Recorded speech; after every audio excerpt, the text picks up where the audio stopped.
What up, everybody? I'm former quarterback Malik, and if football, sports interviews, and having a good time interests you, then make sure to click the like and subscribe button as it really does help support this channel, and it also makes sure that you guys never miss a new video.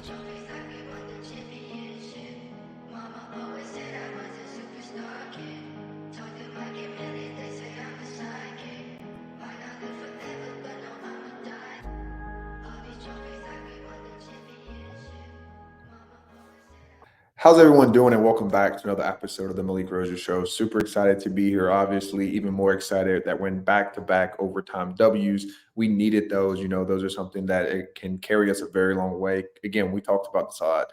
Last year, we would have lost those games. We would have folded. Something would have happened. We would have had a missed tackle. We're going to kind of go over some of my key plays, good and bad on both sides that I think that, we either have to change or we have to keep doing. So the first thing that I want to talk about is the Miami offense. Okay, so obviously we've been struggling. The first four games we look phenomenal. The last four games it doesn't look the same. A combination that has to do with execution by the offense, but also I think a combination of the pass concepts that Dawson is trying to run. Obviously, he's trying to highlight his best receiver, Xavier Restrepo, but sometimes what that happens is it allows Tyler to just kind of lock onto him because Xavier is so consistently on getting open and running the right route. So number one thing I was glad about, like we talked about, the ability to finish the game. That is huge. That is something that I feel like in the past we have not been able to. We'd get down there, we'd have close games, and we would beat ourselves or do something dumb. I remember 20, I think it was like 15, maybe even 2016. It's 2016. We're at home. We go to take the lead. We have the blocked field goal. And it's like we always found something or some way to beat ourselves. So glad that we were able to take it to overtime for the second time in a row and come with a dub. Next, kind of like I said, change the pass concepts. So we're going to go over what I mean by, change some of the pass concepts. So this right here is a very, very simple 5 wide. I know they're in 10 personnel. But again, I've kind of talked about it that a lot of the route trees, a lot of the routes that Xavier Restrepo are catching are tight end routes. They're routes that you would usually see a tight end run, a big body, 6'4, 6'5, 230, 240 that can kind of box someone out and make a play. Right here, it's 3rd and 3. Usually, if you look at it 3-by-1 to the strength, you're going to have your tight end either where Xavier Restrepo is, where Ray Joseph is in the slot to the top of the screen. But just watch the route that Xavier runs. Okay, so this is just an easy in cut route. A lot of times, it's like a little hook. You're thinking flat, double curls with a OTB or spot route. Some people go straight over the ball. Some people go, hey, find grass in the middle of the field. But again, this should be a tight end body. I love that Xavier's running it. I think he does a very good job of running it. But again, a lot of the targets, whether it's, routes over the middle, things like that, a lot of that in the past has been Brevin Jordan, Will Mallory, David Njoku, things like that. So that's what I kind of mean by the pass concepts need to change, or even like kind of where people are going out. So instead of having Xavier run the middle curl, have the tight end run it with Xavier run the flat. If you guys look, we're running Xavier and, Jacoby George 3-by-1 on the double curls and putting our tight end in the flat. And to me, Tyler's just never getting there. I think some of that can really help Tyler, as a lot of these teams now are playing off. It allows him, I don't want to say a look off route, but it's like, hey, I know that I have to go 1, 2 to 3. But the problem is, if my number one read is my best receiver, how do I pass that up? And so again, this route right here is a typical tight end route that we run all the time. Great catch by him, getting the first down. But again, that's something that when I say changing the pass concepts, I don't mean that his pass concepts are bad. I just mean like, sometimes we just got to change. Hey, instead of having Xavier always run, the number one, have him run the number 3. So next, what we're going to go back to is being creative with 0 and 22. I love the 2-back. I kind of said it pregame that, I would love to see a Fletcher and 0 in the backfield. I would love to see, a 0 and Chris Johnson in the backfield. Give them something to think about. Even if you only run a couple plays, it can be inside zone with Brashard, running into the flat out the backfield. Do some stuff that really make guys think. So you can also do a mesh with double wheels. You can go mesh with the OTB and have both your backs out the backfield, run double wheels. Now you can pick, hey, do I want to throw it to Mark Fletcher, who's a big, I don't know if he can really catch, or do I want to throw it to Brashard Smith out the backfield? So a lot of stuff you could do, especially with a lot of the personnel groupings that we have. And I'm very interested to see going forward how we change in the way that we change. And then next, and I think this is something that, Tyler's been kind of alluding to, and I definitely feel that we got to take more shots. Okay. And I know people are like, oh, well, we eat those shots, eat those interceptions. Yes. But like, if you go back and you watch the game, how methodical was it? And again, The OBB boy said it. It felt very similar to the Georgia Tech. It felt very similar to the Clemson game plan, where it was like, hey, we're just going to kind of lean on you and beat you late because we got better athletes than you. But we didn't take advantage of a lot of our matchups. To me, I know again they were playing off, but there's still ways that people can play off, and you can still take some shots and take some chunks. And for the most part, to be honest with you guys, they played a lot of cover one. Now they played off one. They didn't come up and play press man, but it wasn't like they weren't playing one. I saw a lot of invert and things like that. So again, we got to take more shots, but I will say that UVA does run a lot of coverages. When a team runs a lot of coverage, it's very hard to do that. You got to stay more progressional, which you can kind of see they're running like a crush concept with a cross center dig, kind of, all flowing one direction. We have to go 1, 2, 3 to 4, and then down to the back on the check down. So we're actually, kind of go over that. So this is a play right here. Where, this is a pure progression. And on top of that, this is a 2 invert. So starts off, if I'm walking up here, I'm thinking, okay, this can either be cover 1 or maybe type of cover 3, that safe's in the middle where you can bail out late, or potentially it can be a 0. You see, you got man over man on Jacoby George. You got man over man on the tight end, guy over the running back, guy over Xavier, guy over Kobe Young. Okay, so you got all these linebackers walked up. So potentially this could be cover 0. Okay, so we're just going to keep watching. Now, you see these two guy bail. This guy right here, outside linebacker, has the flats on top of the tight end. Okay. Then the top guy over Xavier has the flats. And this safety is basically filling in for the Mike. There's only one team I've ever played that really runs this or was really known for running this. It's Virginia Tech. Okay, it's called 2 invert, and you go back to when, Frank Beamer was a coach there. This was their number one calls because they wanted safeties that could fit the run. They wanted corners that could play coverage, okay? But the big difference is the middle of the field was open. So that's what I mean by, like, these guys throw a lot of coverage. Again, this is what we talked about earlier. You got a crush concept. Hitch, this guy's out there. You try to throw the corner or even a fade, whatever they're kind of running here, then you got the corner over the top, okay? So basically your right side's done. You go back and you look to your left. You got that safe that just inverted on your crossing route, and then you got that swiping, Sam out, whatever. He's underneath your dig. Like, there's the concept. Like I said, it was an out, it was a corner, and it was 2 basically crossing routes all going to the same side of the field. But the problem is you just got too many guys there, and that's just great coverage by the University of Virginia. Great job by Tyler by not forcing it, not throwing a pick. He goes to check it down. The ball gets swatted. But that's the right decision.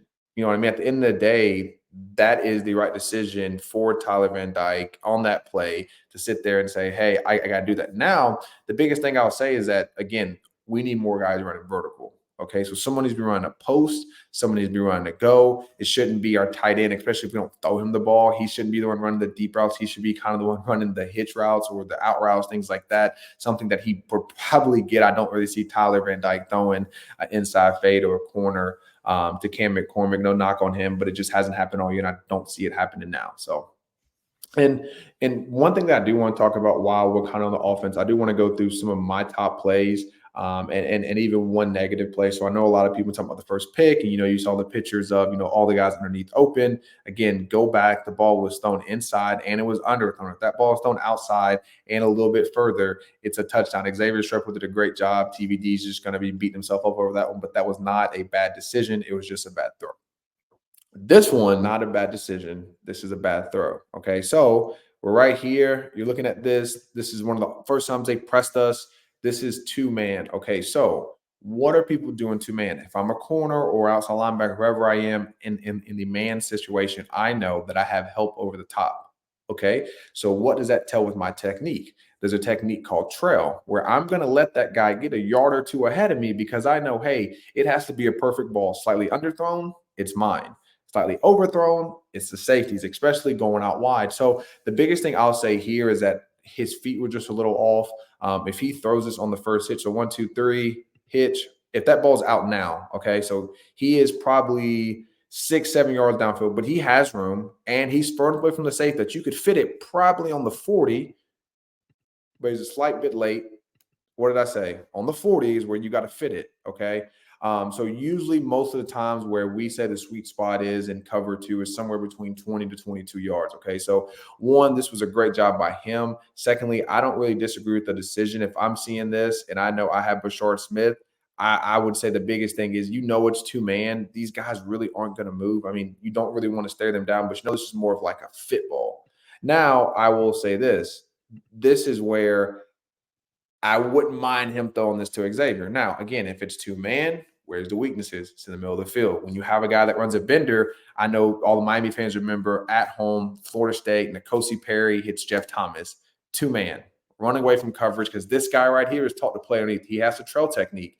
Again, this is where, like, to me, I would rather this be Kobe Young, someone a little bigger that's running kind of this over the middle route so that when you throw this, this is probably has to be a high point ball. This can't be a line drive that you stick on him. It has to be a back shoulder or high point. So again, this is where I mean by sometimes just changing up where people are on the concept so that you get different people running the same routes, but it's going to affect the play and how the quarterback thinks about it. Me differently, because I promise you, if I have Braxton Berrios throwing across the middle, it's going to be a completely different ball than if I'm throwing to Chris Herndon or if I'm throwing to a Lawrence Cager that's 6'5", because those guys are more get up, back shoulder guys. So I don't mind the call. I think this is definitely a good call because you want to go some type of four vert with with the seam bender down the middle. But it's just a very hard throw. Again, this is a timing throw. I think he was a split second late, just kind of on his decision.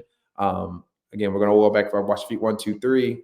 It has to be hitch ball. He hitches once, hitches again, and it's small. It's that small hitch of just going 1, 2, 3, hitch, hitch, hitch, ball, and you're late by that much. So again, I don't think it was a bad decision. I just think the throw was just a little bit late on his behalf.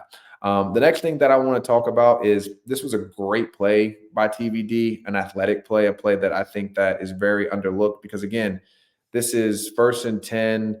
There's 4 minutes left. We're trying to drive the ball. We're right outside of field goal range. This play right here is really big. This is him moving, showing athletic ability. Got a guy in his face, hitting him. A lot of times I will say don't throw against your body, but great play by him. Great job of getting the great job of getting everyone moving, going in the right direction. Okay. This play to me was probably one of the biggest plays of the game. It definitely showed how athletic this kid is to hurdle, keep his balance, fight through a tackle, not get the ball stripped. In the past, I felt like we would have fumbled, not get the ball stripped and come away with the touchdown. Again, this is a great job. I felt like earlier in the game, there was one time where he tripped. He allowed him not to pick his feet up to stop him from probably a 20, 30, maybe even a touchdown yard gain. So great job by him. And then the last play we're going to watch by TVD, this play right here, again, they were trying to do it earlier. They did a great job. A great job of covering this. Okay, it's too high. Actually, it turns into 3 high. So this is called right here for us, depending on where your strength is, we would call this 3 buzz. Now you can call it 3 buzz. We call it, and if it was going the other way to the weak side, we call it 3 buzz weak. But this is your safety inverting in to who? Xavier Restrepo, his favorite target. Now, if you look at it, you basically got 3 over 2. You got a corner, an outside linebacker, and a safety all on Xavier Restrepo's side. So it's going to be very hard to throw it over there, okay, because you got a guy inside, underneath, and deep. So then you go number 2. Well, then this guy's technically just going to sit here because he knows, hey, 7 has my flat, so I don't have to move there. So then, bam, he covers Brashard. And then as Tyler's eyes go back, you have nowhere to throw. I mean, you're going to try to fit this in between 2 guys with him barreling down. Like, you have to thread the needle. No, I'm going to check it down. Great job. Again, the offensive line is doing a great job. Look at 94. He's not even trying to rush. The defensive end for them, his fat behind is not even trying to rush because he can't get nowhere near TVD. So great job by him on understanding that, putting some arc on the ball so it's over.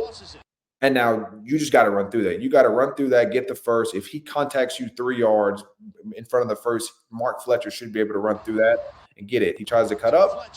He doesn't get it. But again, that is the right decision by Tyler Van Dyke, not trying to force the ball, not trying to make a play, saying, hey, I'm going to check it down, do what I got to do. Again, I love this. I know a lot of Miami fans would not be happy about it, but I think that is definitely the right decision. So now we're going to talk Miami defense. So the number one, limiting missed tackles. There were a couple of times, one I saw by Cam, one I saw by Jaden Davis, where we had missed tackles that led to a first or very big gain. Again, we got to get better at securing tackles. For the most part, I feel like we did a great job. This, to me, was one of the best open field tackles that we had. This guy right here, Malik Washington, is a great player. But just look at James Williams come through. As soon as he catches it, it's catch, I'm triggering and you're getting exploded on your back. There's no run after contact. To me, that is huge. That's something that we got to get better at. Something that I think that we've been very, very good at all year is limiting yards after catch. But again, great job in overtime not to let him, catch up, turn the sideline, and tighten up before a touchdown. So next, keep on getting turnovers. That was one thing that helped me in 2017. We had a ton of turnovers. Again, Virginia, when I played them, Jaquan Johnson, pick six. This year when we played them, Cam Kitchens, pick six. Huge, great job by him jumping the route. That's just an instinctual player making a play. Again, there has been times where he's been caught out of position, but at the end of the day, if you're a playmaker, you got to make plays. So great job by Cam Kitchens coming through, jumping the route, being outside, because most of the time you'd see just Kiko by himself trying to cover in that guy, and Cam says, no, you guys have been kind of going underneath. I see you staring down. I'm going to jump this route and get this pick six. So great job by him. I will say that, obviously other teams are going to watch this and they're not going to let him sit there and continuously jump routes. And the last one, limit explosive plays. Again, most of the time our explosive plays go off of missed tackles. We miss a tackle, get explosive plays. There have been a couple times especially not really this week, but versus UNC, we had some busted coverage for the most part. We did not have many busted coverages. So great job by Goodry and the gang by cleaning a lot of stuff up that we need to get cleaned up. So the last couple of things I'm going to talk about, one, my players of the game. So offensive line, great job keeping them clean, great job with the run holes. Obviously, I think one of the biggest plays and unspoken plays, obviously we know about the touchdown that Mark Fletcher at the end. But if you guys go back and watch, Cohen actually pushed him in. So he ran out of bounds. We actually knocked the guy over, ran out of bounds, turns around, sees Mark Fletcher still running, like, man, I'm not letting you go out of bounds. He actually pushes him in to make sure that he doesn't, lose his balance and stay. I didn't even see that in the live recording. I went back and watched it. And to me, that was a huge play. Two safeties. Again, we showed you Cam Kitchens, pick six, James Williams all over the field, hitting people hard. There was one by Malik Washington. He caught over the middle, and I was low-key nervous they were going to call targeting just because of how hard he hit him. I don't know if you guys saw, but there was the targeting call that happened to Shiloh Sanders, and to me it was a little ridiculous. But, sometimes people get hit hard. These referees get soft, and so I was definitely glad to see our safeties being physical, making plays. And the last, running back room. A.J. Allen's touchdown, huge. Mark Fletcher's game-winning touchdown, huge. So great job by our running backs for finishing, helping us out, getting us through where we needed to get to. And then again, obviously everyone knows about Andy. Andy was the MVP. I mean, on game day, we called him the MVP. So obviously, Andy, you're the king of Virginia for the day. So great job by everyone on this. So before we end, if you guys are sports bettors, you see below, please go to www.thesportsbetexperts.com. They've been on Fox. They've been on NBC. They've been on all types of radios. They have thousands. So as you guys can see below, if you guys are into sports betting, please go to www.thesportsbetexpert.com. They've been on Fox. They've been on Yahoo Financial, NBC, CBS, Daily Beast. They have over 25,000 clients. They're in over 190 countries. They've been doing this for 10 plus years. My boy PJ has been on fire. He's been hitting lately. So if you guys are into sports betting and you want to make your bookie mad, then please go to the link down below, www.thesportsbetexpert.com. I promise you guys, you won't be disappointed. It'll be worth your money. You'll probably actually start making money instead of being pissed off on Saturday that your bookie just took $50 to $100 from you. So again, if you guys sports bet, please do it smart. Please do it wisely. Do not be out there just gambling away your money. It's especially if you got bills and things to do. Be smart about it. Make sure that any money that you gamble, that you're able to lose it comfortably. But again, if you guys actually want to win, instead of losing your comfortable money, then go to the website. I promise you guys, PJ and the gang will take very good care of you. And that is it for the Miami Mariners. And that is it for this show. I hope you guys have had a really great day. I know I am. I'm super excited for NC State. I'm going to drop a little bit of knowledge about NC State. Actually, one of the quarterbacks is a QB country guy. So we got another QB country matchup coming up. I'm super excited about it. And I definitely think that the Kings come out with a victory, but I'll give you guys my keys in the next episode.